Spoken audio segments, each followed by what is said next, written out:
37 stab wounds. A road rage incident.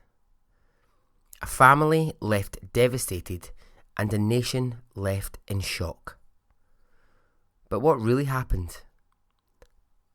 Late that night, in a quiet road, in that car. All I want to say is, please, will the driver of the car come forward?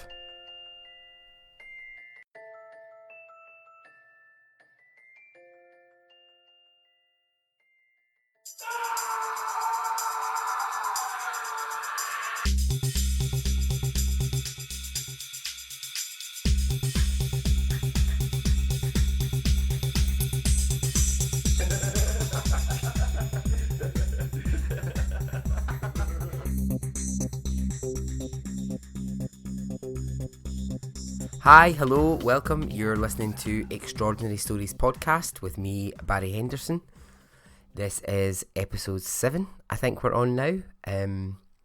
So this podcast is a place where I tell a new story with each episode, and it is a story which to me is extraordinary. Often it's true crime, sometimes survival, sometimes just the outright weird, and anything really that lies in between all of that. A story that's got into my brain and that I can't stop thinking about.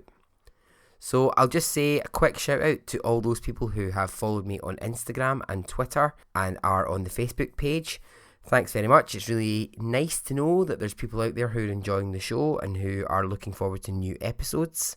All of the previous episodes are on iTunes. They're also on Stitcher. You can find me on SoundCloud, Mixcloud, and anywhere else that you may get your podcasts, I'll be there. So far, I've covered cases involving a poisoner, an absolutely incredible survival, a kidnap, a horrific murder, 2 weird sisters, and a high-profile murder case. So if you haven't listened to those, go back, give them a listen, see what you think. The story for this episode is actually a story I had completely forgotten all about this story, which, I mean, I'll come on to talk about this later on, but I lived through this story. This was big in Britain when it happened. It happened in 1996, and it was a huge story at the time, but I'd completely forgotten all about it until I went to see a friend of mine who makes solo theatre performance. She makes solo work, and she'd happened to make a show that was about infamous British women, and she mentioned the name Tracy Andrews. And I suddenly got this flashback to Tracy Andrews. Like, her face is so vivid and clear in my mind.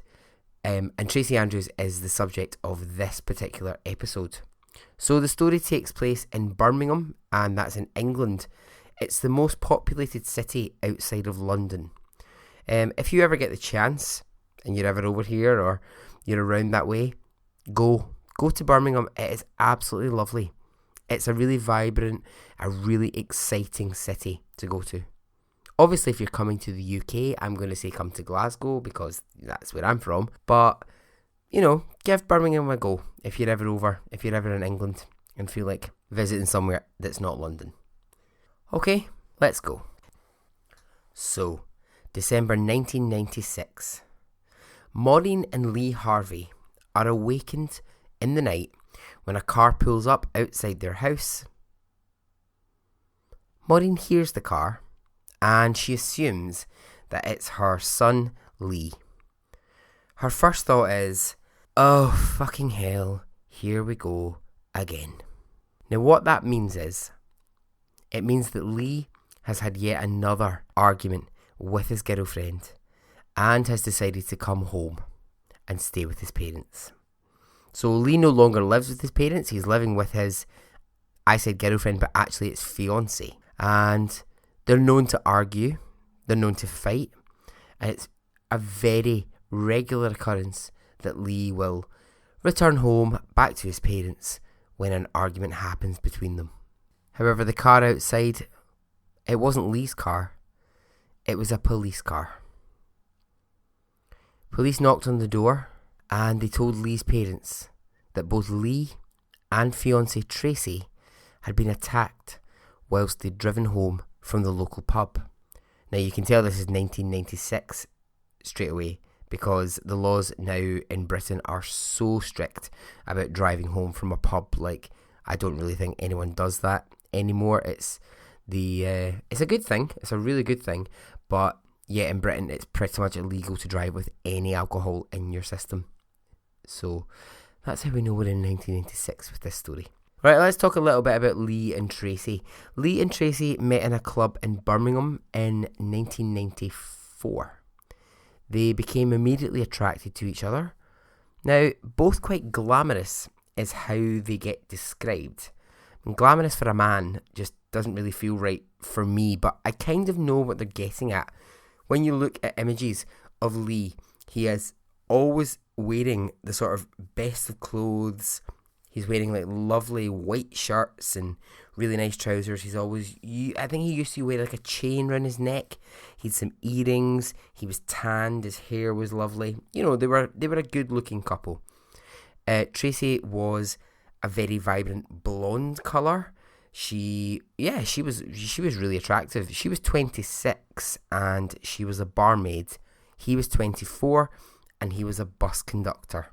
So a ticket inspector, if you don't get those.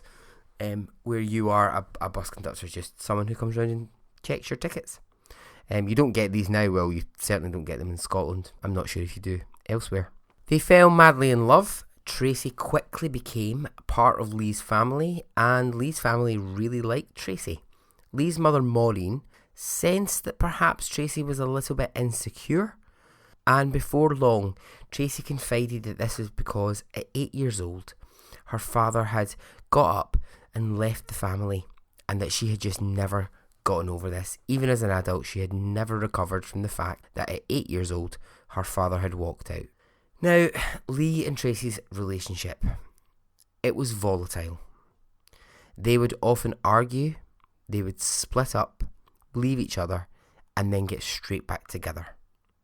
Tracy was apparently very possessive of Lee and would insist on knowing his whereabouts at all times. And he was said to get jealous if he felt that she was flirting with someone else. In 1995, he proposes and she says yes.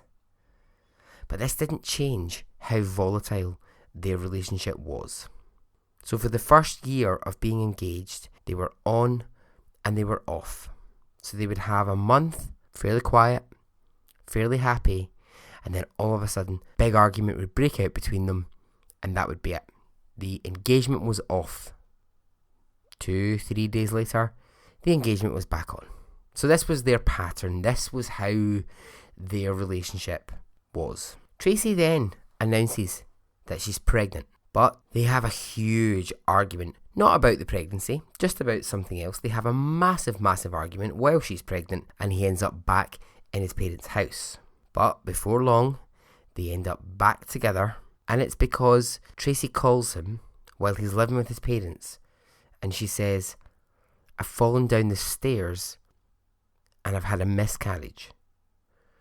So Lee is utterly devastated, as are the family, who thought that a new baby was going to come their way. So he goes back to Tracy. So Tracy's had a miscarriage, and they're trying to work through that experience. And bit of a left turn here. Tracy asks for a boob job. Okay. She ends up with these like huge, huge breasts, and her self-confidence is now incredibly strong. People who knew the couple said that what happened as soon as she had the breast job is that she started to flirt with every guy that she could. She was starting to flaunt her new body. Now, I'm not judging that. I'm not judging Tracy for getting a boob job and suddenly feeling confident, because, you know, there's so many people in the world who just don't feel confident in their own looks. And if there's something that you can do that's going to make you feel sexy and make you feel wanted and make you feel confident, then yeah, you grab that thing. And if that's going to help you, then yeah, I'm not going to judge that. So on December 1st, they go to the local pub for some drinks, and Tracy is flirting with some guys in the bar. And, well, she's making her presence known. I think she's had quite a lot to drink. She's been quite loud. Everyone's very aware of her being there. So, now we go to 10:45 p.m. on the same night. A man's in his house and he hears a noise on the road. And he goes out and what he sees is Tracy Andrews covered in blood, standing by the car that they had left the pub in. And on the road, Lee is lying dead. The man takes her into his home and he calls the police. Police arrive and they find Lee's body on the road.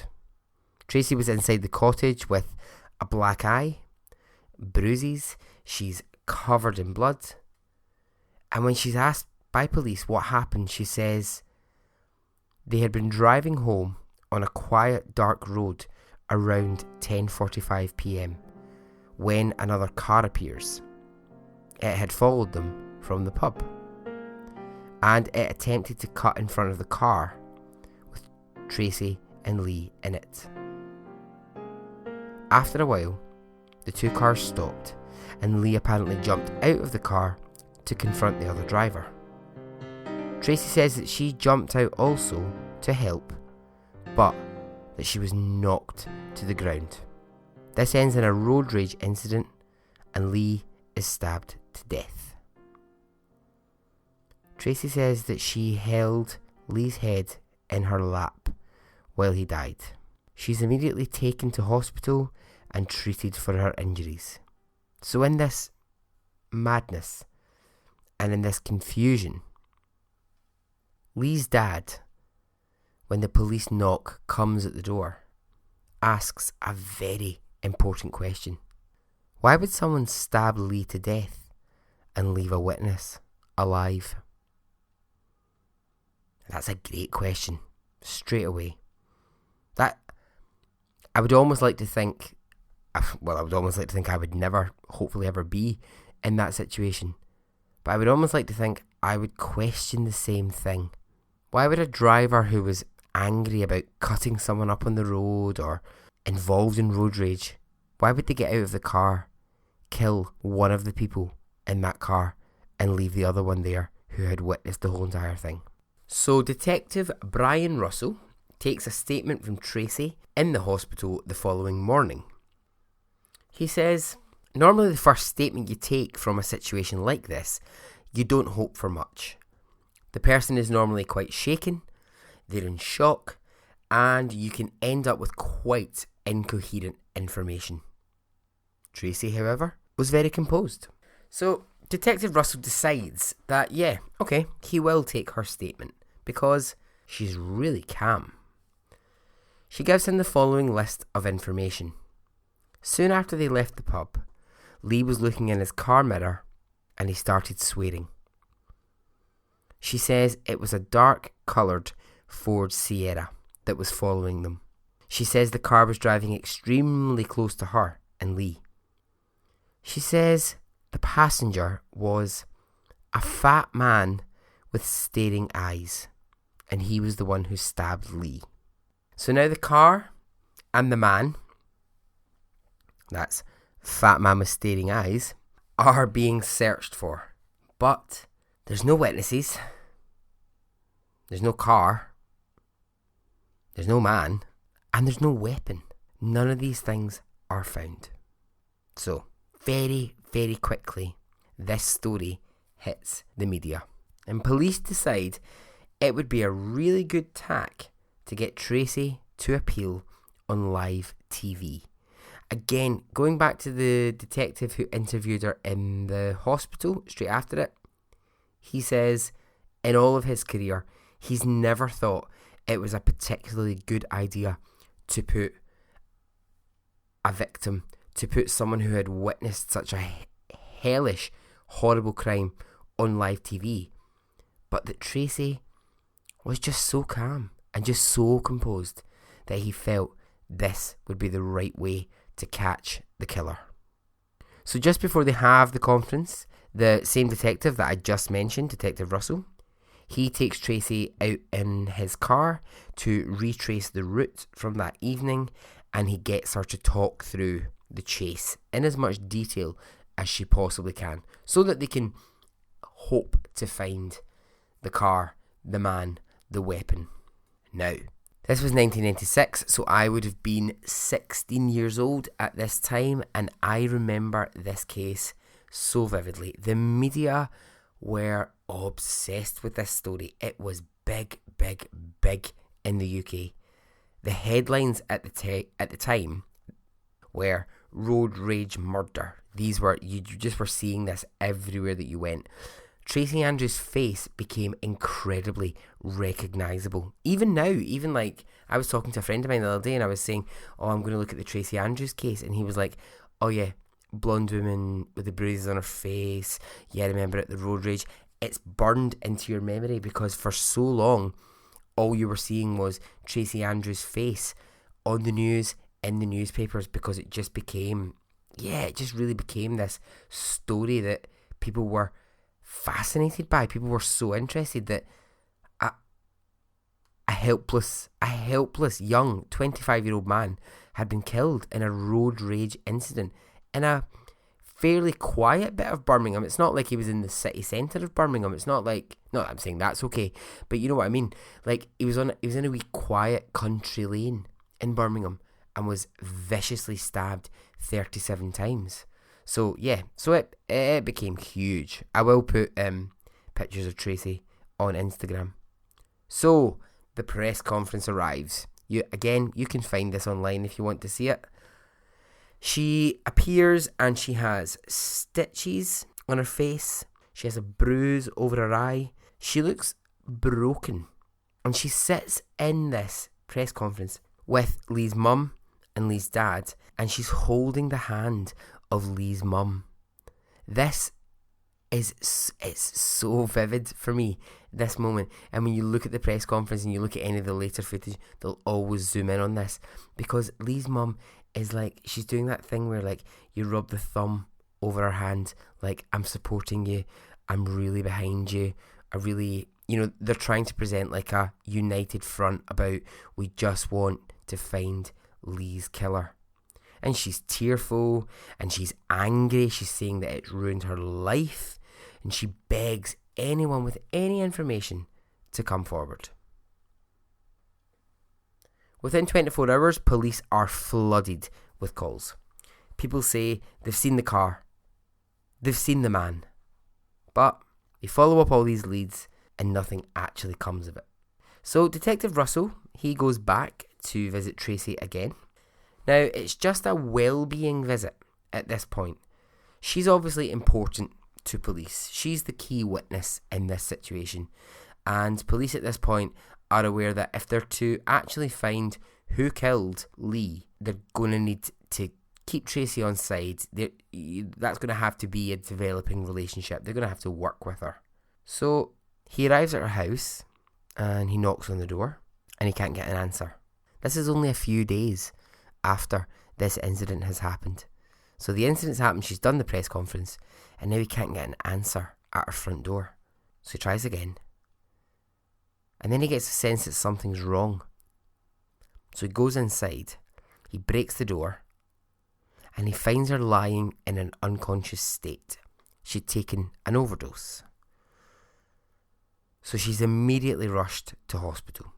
So Tracy survives the overdose, but this, of course, only adds more fuel to the story. Because at this point, the media spin is she's grieving so much, so much for Lee that she's tried to take her own life. But for the police, this calls into question something very different. They start to wonder, why would she take an overdose? Is it grief? Or is it guilt? So now a weird twist in the tale occurs. Police get a call from a witness, and he says he was on the road that night and he's recognised Lee's car from all those press images. He says he saw the car driving quickly. He saw Lee and he saw Tracy in the car. And the route that Tracy has described, yeah, that's fine. That matches exactly what this witness has seen. But here's the twist. He says there was no other car. And he's certain there was no other car following them on that road. So Tracy's story is questioned and doubt is cast. Now, I really like how police now go about dealing with this because they have their own suspicions at this point. The British public and the British press might be buying the road rage story at this point, but police aren't. They know something's wrong. So firstly, they go back over her first statement. Now, they re-examine the fact that she said she was knocked to the ground and that she could only get to Lee once he'd been stabbed. They compare this to the jumper that she was wearing, and they find that the sprays of blood on her jumper could only have been made by blood that was shooting out of Lee's body directly onto her. So, they're saying straight away, no. By the time you got to his body, you're telling us he was dead. But we know that actually this blood spurted, it's a horrible word, spurted all over your jumper. So then she tells the police, oh, actually, sorry, I think I was closer to the body when he was stabbed.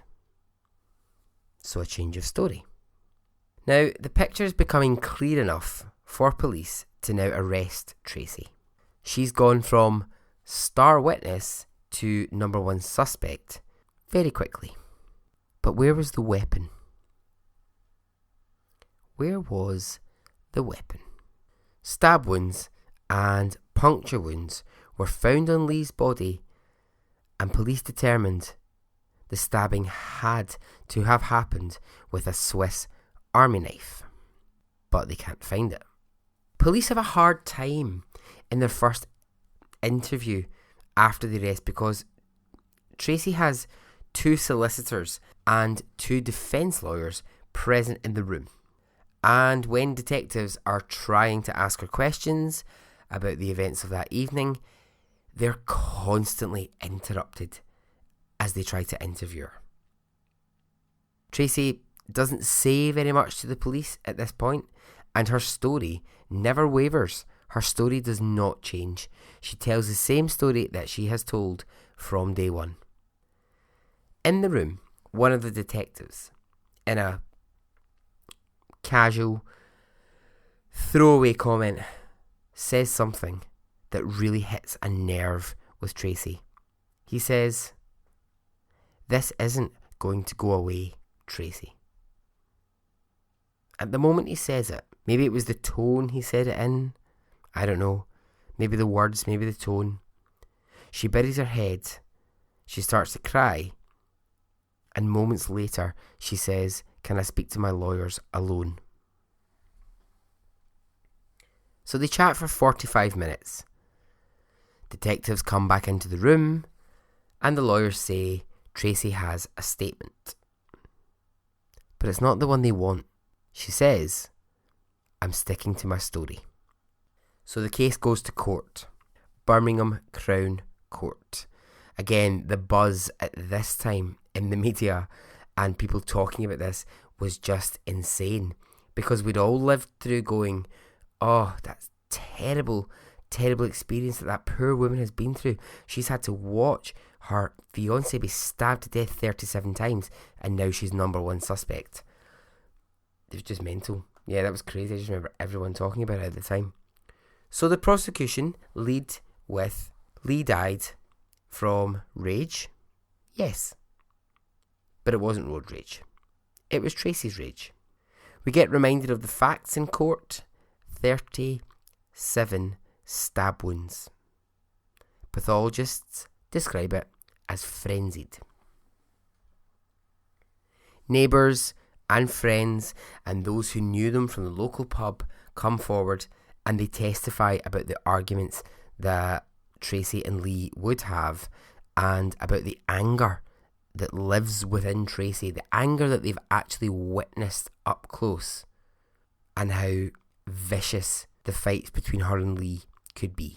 In one of the documentaries that I was watching, actually, the American voiceover lady says that the neighbours described the English couple as having a regular row.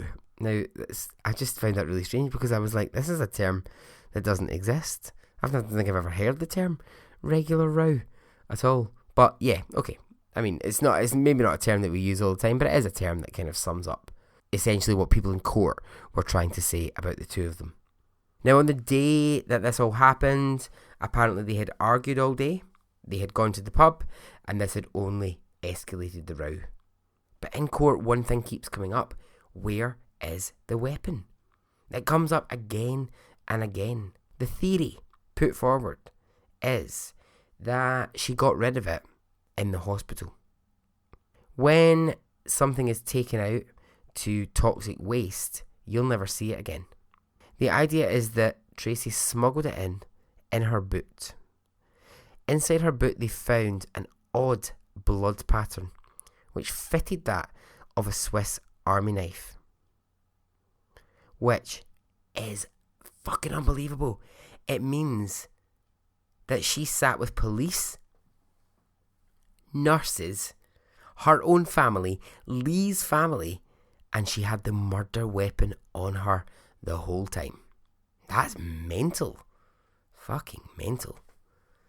So the court case continues, and Tracy takes the stand. She tells her version of events, as it's always been. She says that any inconsistencies that police find were due to stress, and any conflicting bits of the story, when she was questioned on it in court, she would just say, I can't remember. She brings up the miscarriage. Now, she says something in court which shocks people. She told the court that she'd actually not had a miscarriage. She'd actually had an abortion. And at this, Lee's mother, Maureen, reacted by saying out loud, oh, that bloody fucking liar. And Tracy snaps in court. So her composure is beginning to slip. She screams at this point that she wants Maureen out of the court. But the judge says, no. Let Maureen stay. Okay, so this is for me where it starts to get really interesting. The prosecution realise that if you get Tracy angry, if you get her really riled up and you get her anger blazing, you're going to really start to see her true colours. She has a quick temper. So the prosecution begin to pick apart every bit of her story, and she responds as they wanted by becoming furious in court, by constantly being questioned about the same things, and she starts showing her true colours. This is a slight side note, but through this case I learned that in British law, now as far as I understand, it is only in Britain, you can claim provocation, and the charge can then be reduced from murder to manslaughter.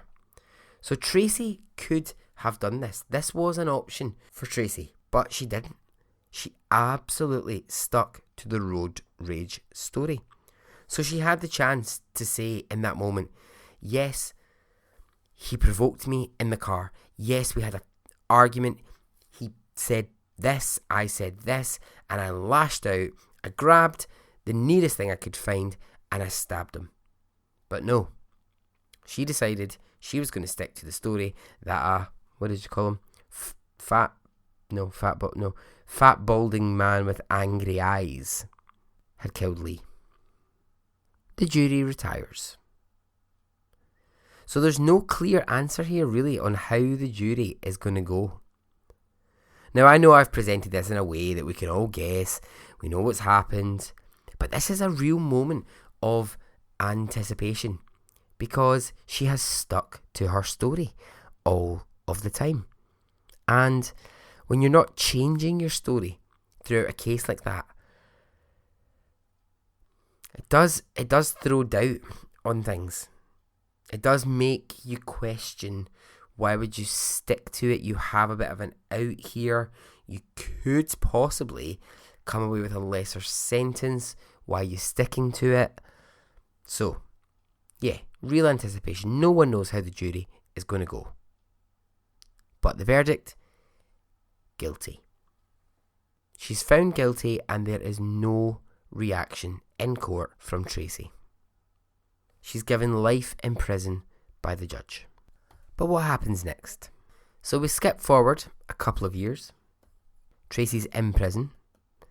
And in 1999, she admits to the murder. She says it was self-defence and that she was attacked by Lee in the car and that she had to kill him before he killed her. I just think it's so interesting that she was a couple of years in prison and then suddenly a self-defence story arrives. Tracy Andrews clearly thought, if I stick to my road rage story, I will fucking get away with this. I will totally get away with this. So, yeah, 1999, she says, it was self-defence, I had to kill him. So what of Tracy now? Tracy Andrews is out of prison. She served a total of 14 years. During her time behind bars, she underwent plastic surgery, costing £5,000.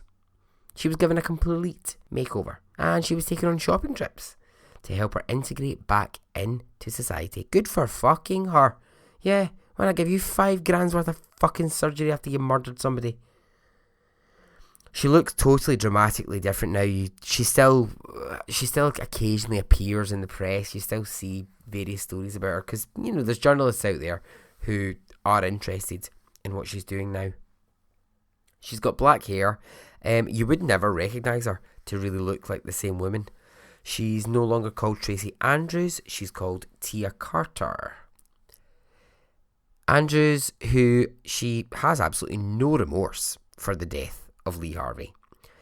She says that denying her a new identity could make her a target, as she's already received death threats. No fucking wonder. She served the last few months of her sentence before being freed at Askham Grange Prison in York.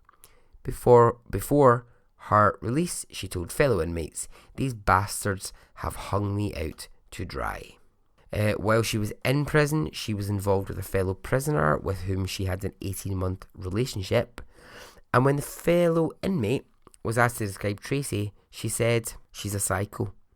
A proper psycho. I have no doubt that she will kill again. She's just so angry." Tracy Andrews lives at a secret address in the north of England. And so ends the story of Tracy Andrews.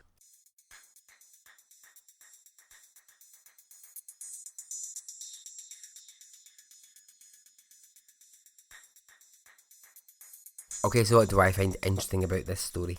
Well, just the madness of it. I think as I've already said, I think remembering it, I think seeing it on the news and knowing Tracy Andrews and Lee Harvey's faces from constantly seeing it gives me interest. I think the fact that she had the audacity to hold a press conference where she pleaded for the killer to come forward when she was actually the killer, sitting right there holding his mum's hand, it's just, it's fucking horrible.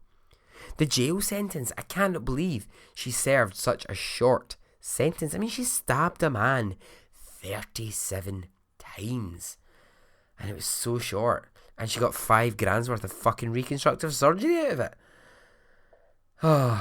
Okay. Anyway, that's everything that I find interesting about Tracy Andrews. I hope that you too, if you didn't know that story, found it interesting also. So before I go, I just want to say, if you do want to get in touch with me, you can on Twitter. It's at Extra Stories Pod. If you wish to get to me through Instagram or Facebook, it's Extraordinary Stories Podcast. If you want to email me, it's extraordinarystoriespodcast@gmail.com. Thank you for those who have taken the time to follow me on Twitter, follow me on Instagram, or send me. I've had some really lovely emails. Thank you very much for those. They've been really nice. I'm doing my best at the moment to get as many episodes out as I possibly can. So yeah, and thank you. It's nice to know that people out there are listening.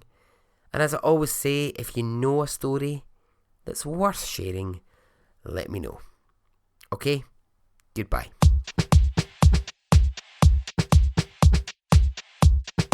It didn't affect me really one way or the other.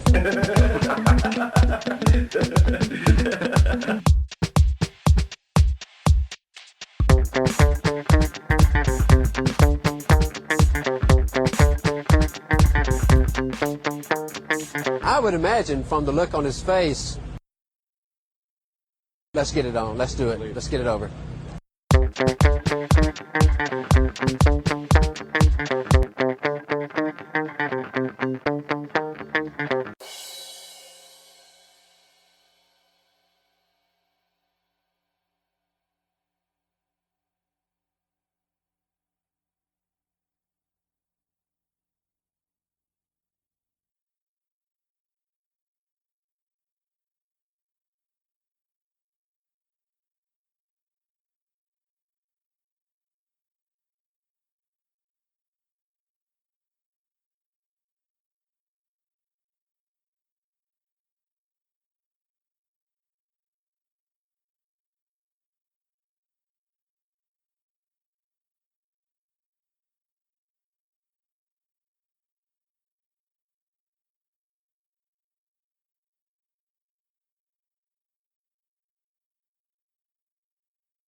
Let's get it on, let's do it, let's get it over.